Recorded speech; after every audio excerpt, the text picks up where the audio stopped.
This is All India Radio, Thiruvananthapuram. Good evening, listeners. In tonight's English program, we have a talk by Dr. S. Jyothi Sankar, former Principal General Manager, BSNL, Kerala Circle. The topic is Digital Technologies for Senior Citizens and Healthy Aging. World Telecommunication Day has been celebrated annually on 17 May since 1969 to mark the founding of International Telecommunication Union and the signing of the first International Telegraph Convention in 1865.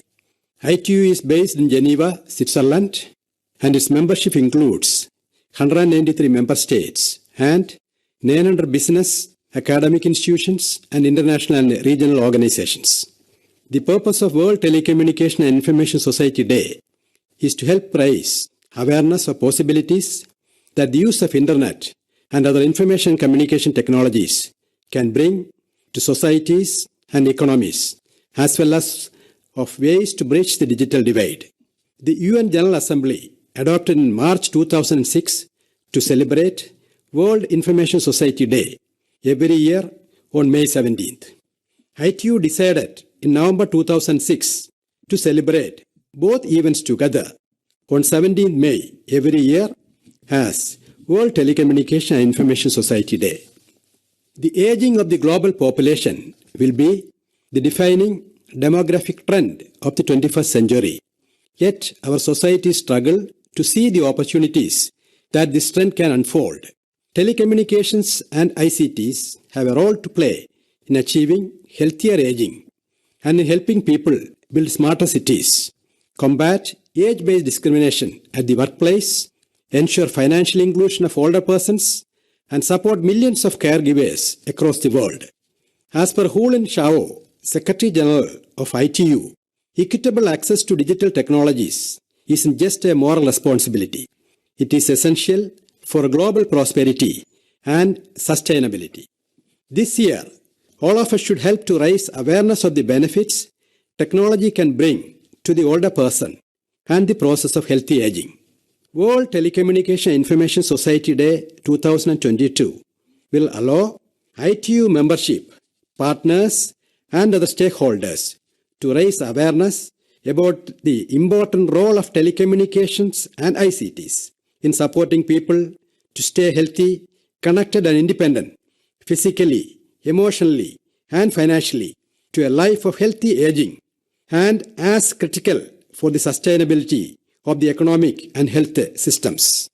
As part of ITU's efforts toward the UN Decade of Healthy Aging and the theme of World Telecommunication Information Society Day 2022, Digital Technologies for Older Persons and Healthy Aging, ITU invites all to actively participate in commemorating, contributing, and innovating throughout the year with national, regional, and international initiatives to accelerate digital technologies for older persons and healthy aging. Roadside shops and crowded markets witness the common sight of people holding out sleek designer handsets as a status symbol today. The mobile phone has become the latest fashion and fad. Expansion of telecom infrastructure is one of the grandest and glitziest development stories of modern India. Telecommunication is now accepted as a basic infrastructure along with power and transportation for the growth of national economy. Telecom is also recognized as the means of accelerating the distribution of fruits and economic growth to all regions, including remote and inaccessible areas in the country. Telephone density is a measure of the economic wealth of the community. Telecom in the modern world is ushering in a concept of global economy and single world market. The Indian telecom industry has become part of the modern global network, providing access to anyone in the country for transporting information in the form of voice, data, or video to anywhere in the world. The first form of physical communication, when early men settled along rivers for greater access to one another. Next, smoke signals and drums were used to pass messages and stay in touch. Then came return mail, Morse code, the telegraph, telex, and telephone, enabling man to communicate faster and farther afield. Today, we have radio, television, the fax, email, and the internet. Things distinguishing today's developments in communication are not the inventions, but the acceleration in the pace of innovation. This will require us to quickly adapt to new ways of doing things. The promise and concerns of education on the internet are numerous. The opportunity the interactive world gives to India and how this will touch the common people is a gripping one. Cyberspace enables strangers to come together to communicate shared interests and form user groups in India is definitely on a fast track. India has already become one of the world's hottest telecom markets. In 1850, the board of directors of the East India Company allowed the construction of a telegraph line between Kolkata and Diamond Harbour. And in 1851, the first telecom line was operational. The telegraph services were opened to the public in 1855. License was given in 1881 to a British firm to install exchanges in Calcutta, Chennai, Mumbai, Rangoon and Karachi. The first telephone exchange in Mumbai was commissioned on 30th January 1882.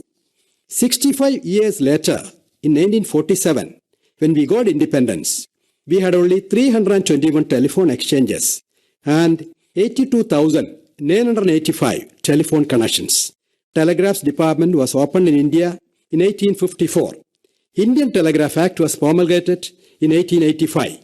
Combining post offices and telegraphs, Post and Telegraphs P&D was formed in 1888, which was the world's oldest government-owned public utility service, adopting mixed economy for a welfare state. Profit was not the motto. Automatic Strowger telephone exchange was commissioned at Shimla in 1914. The plan outlay for telecom rose from rupees 5 crores in 1951 to 52 to 1,400 crores in 1987-88, an increase of 280 times. During the first 5-year plan of 1951-56, the Strowger automatic exchanges were introduced all over the country. Third plan of 1961-66 witnessed the entry of Pendakota crossbar exchanges.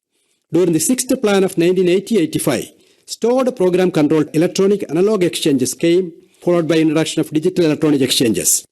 Subscriber trunk dialing route was commissioned between Kanpur and Lucknow in 1960, which was later extended on a nationwide basis through trunk automatic exchanges. In addition to opening of new services and technologies, new strategies were developed for extending the network into the interiors and rural areas through a series of innovative schemes. Public call offices and telegraph offices were opened in place of administrative importance and later extended to villages and rural areas. International subscriber dialing between Mumbai and London was set up in 1976. Optical fiber system was introduced in Pune in 1979. Center for Development of Telematics was established in August 1984 as an autonomous body to develop telecom technology to meet the needs of the country.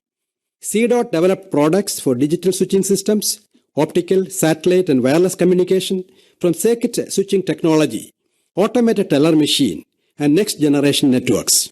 From a purely hardware development center, it diversified into development of telecom software like intelligent network management systems, data clearing house, and from a protected environment of closed market to an open and competitive market. Department of Telecommunications and the Department of Posts were created on 1st January 1985, bifurcating P&D department. Radio paging started in New Delhi in 1985. In April 1986, improvement of telecom services was taken up as a national mission known as Mission Better Communications. National Telecom Policy of India was announced in 1994. Cellular services commenced in Kolkata on 31st July 1995. Commercial internet service was launched in the country in August 1995 by Videsh Sanchar Nigam Limited.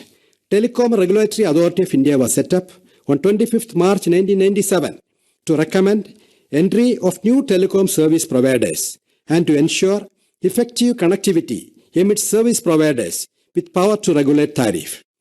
Wireless in local loop was introduced in MTNL New Delhi in 1997. Bharat Sanchar Nigam Limited was formed on 1st October 2000 as a Government of India enterprise fully owned by the Department of Telecommunications. Mobile number portability was introduced in India on 20th January 2011. 3G, 4G, 5G and broadband wireless access services gives a boost to voice and broadband services in India. The phenomenal growth of the telecom industry resulted in increased productivity and job opportunities in various sectors of the economy. Telecom has played an important role in disaster relief. The ability to communicate over distance made telecom ideally suited to use in emergency situations. Radio communications technology plays a vital role in emergency relief operations on the ground. The rapid development of mobile telephony has opened up ways of communicating with people. The ability to provide communications on the move and to ensure continuity of communications despite localized damage to the ordinary telephone network has made mobile telecom technology a great working tool in the field of humanitarian aid. Where there is widespread damage to telecom network following a natural disaster or a man-made one such as war, telecom systems based around constellations of low and medium Earth orbiting satellites promise seamless global mobile communications. Satellite-based global mobile personal communication systems are excellent tools for coordinated management. These communication tools are also indispensable for the personal safety and security of rescue workers during disasters. The spirit of cooperation is an important step towards the optimization of telecom industry. Nowadays, the inventions will propel the pace of innovation. Uneven customer options and sputtered usage of services had hectored the revenues from traditional voice sources. The startling growth in data traffic has not terminated in proportionate ascent in revenues, notwithstanding boosting the cost for exalting network bandwidth. Telecom companies had to handle operational efficacies, network optimization, revenue flows, and customer experience. Telecom industry is coerced to innovate with the use of strategic partnerships and reposition the business or broaden its scope into new markets. Telecom operators have espoused different models at diverse places, perceiving the need of the consumers. Indian telecom rates are reckoned the minimal. The astronomically expanded and improved telecom services have contributed exceptionally to the gross domestic products. Telecom industry in India has to deal with numerous challenges like maintaining adequate spectrum, adoption of latest technologies swiftly to be able to utilize the novel feature and techniques to satisfy the customers with finer and feature-opulent services. A proactive and conducive government role in concerning telecommunication industry in India is the impetus today, considering the immense opportunities offered by the sector. Telecom Regulatory Authority of India has a crucial part to perform as a watchdog of the sector. Telecom Dispute Settlement and Appellate Tribunal has to be more provident and to react pertinently for dispute resolution. Telecom enforcement regulation and monitoring cells in the circles should be quite vigilant to ensure that there is a fair play in the field by all telecom service providers so that telecom customers are not taken for a ride by the mighty organizations in the telecommunication industry.